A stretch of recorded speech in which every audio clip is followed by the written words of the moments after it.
2016 was another brilliant year for video games.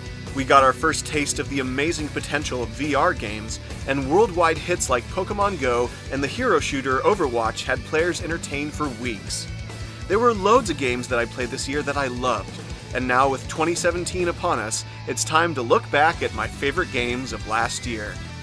These next 5 entries are games that I had loads of fun with, and it was a bit challenging narrowing it down to just 5. So in no particular order, here are my favorite 5 games of 2016. Number 1. King's Quest. This charming, episodic adventure brought the classic King's Quest series back after a lengthy hiatus. Featuring colorful, vibrant visuals, fun choices, and a good assortment of puzzles, there is a lot to love in King's Quest. The real heart of this game lies in its story. The elderly King Graham telling his granddaughter Gwendolyn stories from his life is simply delightful. This time, you picked a story. Something with a dragon, perhaps. Actually, could you tell me more about Grandma? Everyone knows she's a great queen, and she's nice and regal and wonderful. But none of that's helping me pick out her birthday present. I want to get her something really special. Of course. I suppose there's no better place to start than at the beginning, when my travels led me to the Enchanted Isles. Across the game's 5 chapters, you'll have adventures that take place between the events of the original King's Quest games. The game starts out with Graham being a young man, and by the end of it, he is an elderly ruler who is yearning to go on one last adventure. There are so many great moments in this game, and the Kingdom of Daventry is always fun to explore. With puns, puzzles, and sometimes pancakes, the tale of Graham and his family is a must-play for anyone who loves adventure games.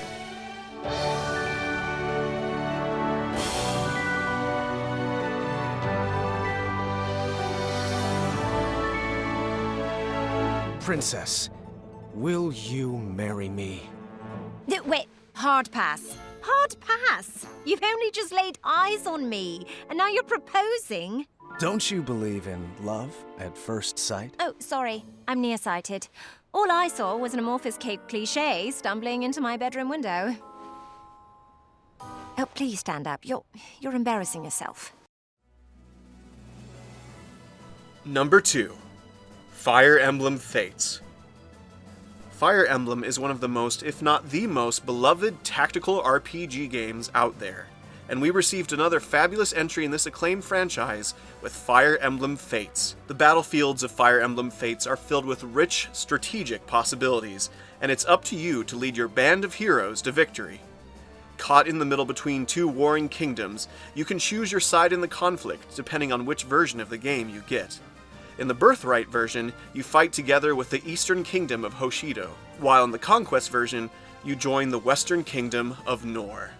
Each version of the game has its own unique cast of characters as well as missions, making playing both versions well worthwhile to experience the full story. The other aspects of this game, like the base building and affinity system, are also quite engaging, adding even more fun-filled hours to an already massive game. Whether I experienced a rousing victory or a crushing defeat, my time with Fire Emblem Fates was some of the most fun I've had with any portable game this year, easily making it into my favorite 5.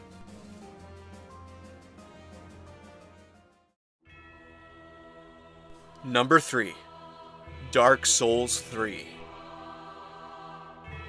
From Software's Dark Souls games are among my favorite RPGs from the last couple of years, and Dark Souls 3 is another superb role-playing game, as well as a terrific conclusion to the story of Dark Souls.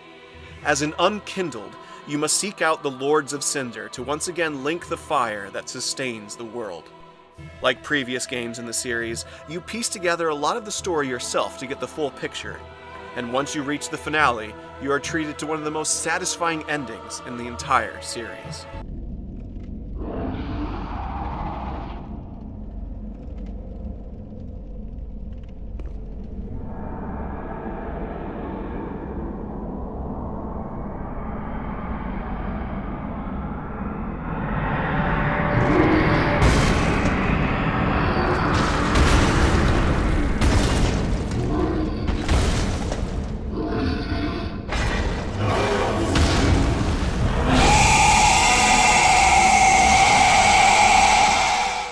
lands of Dark Souls 3 are absolutely haunting and breathtaking, and the enemies you must battle are some of the most intimidating you'll ever fight.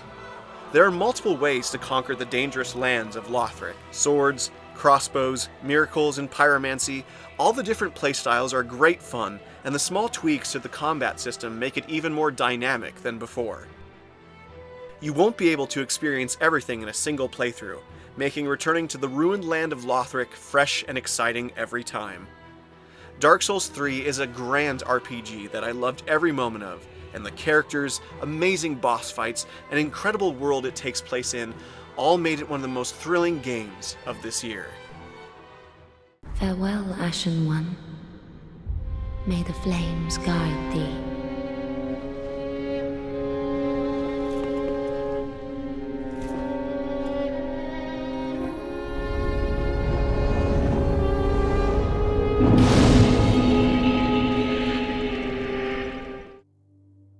Number 4. Darkest Dungeon. Far and away my favorite indie game of the year, Darkest Dungeon tasks players with reclaiming their family home and driving out the horrors that now infest it. In order to accomplish this, you hire heroes and send them out to destroy the evil that inhabits the land. As you progress, your homestead will grow, allowing your heroes to better prepare for the dangers that await them. Even with new weapons and abilities, however, death and madness will be upon you all too frequently, as your heroes journey in their quest for the Darkest Dungeon. As the fiend falls, a faint hope blossoms. This expedition at least promises success. Surviving the horrors of this game is no small task, as not only do you have to beware of traps, starvation, and abyssal monsters, but the sanity of your fellow heroes as well. The longer they journey, and the more horrors they witness, the more stressed they'll become, and this can make them give in to despair or greed, or, if you're lucky, their resolve will be renewed, and they'll be stronger than they ever were before. The intriguing game mechanics, random dungeon layout, and unpredictable heroes make every quest different from the last, and you'll have some favorite heroes before long. That is, until they inevitably get killed. Darkest Dungeon has minimal but extremely effective animation, and the gloomy art style, Lovecraft influence, and memorable narration make this game one of the most enthralling and captivating of the year. You remember our venerable house, opulent and imperial. It is a festering abomination. I beg you, return home, claim your birthright, and deliver our family from the ravenous, clutching shadows of the Darkest Dungeon.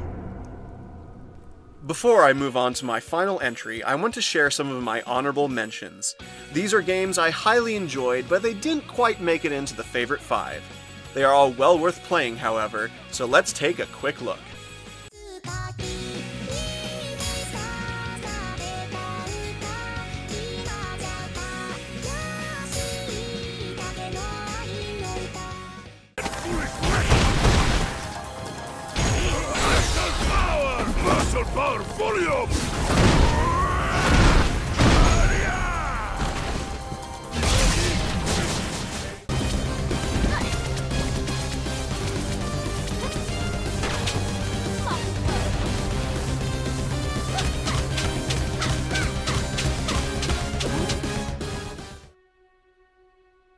Number 5.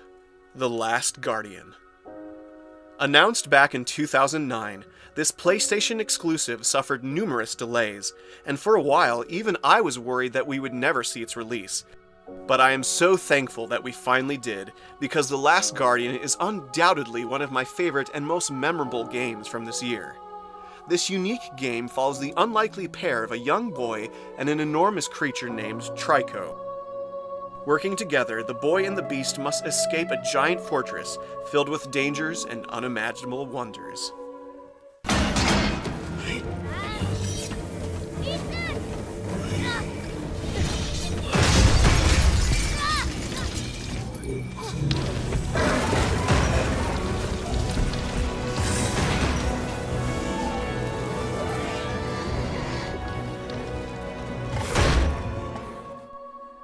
In addition to being a beautiful game, I found The Last Guardian to be an absolute joy to play.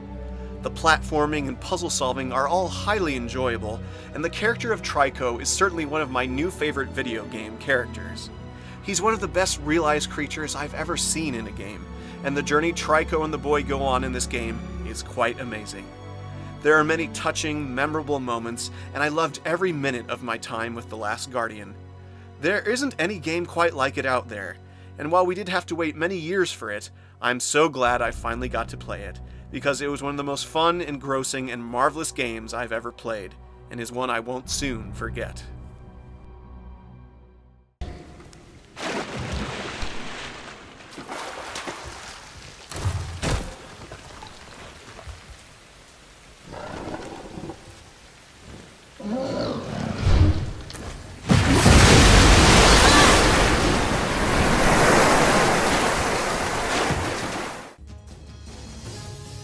Thank you for watching this episode of Favorite 5. What are your favorite games from 2016? Feel free to share in the comments below.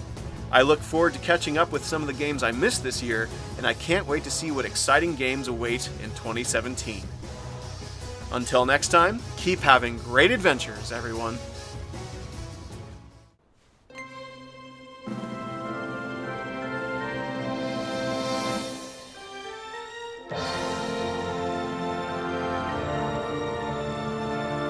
My one true love. Seriously?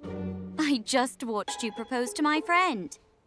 Over there! Like 10 feet away! So that's, no? Yes. I mean, yes, that's a no!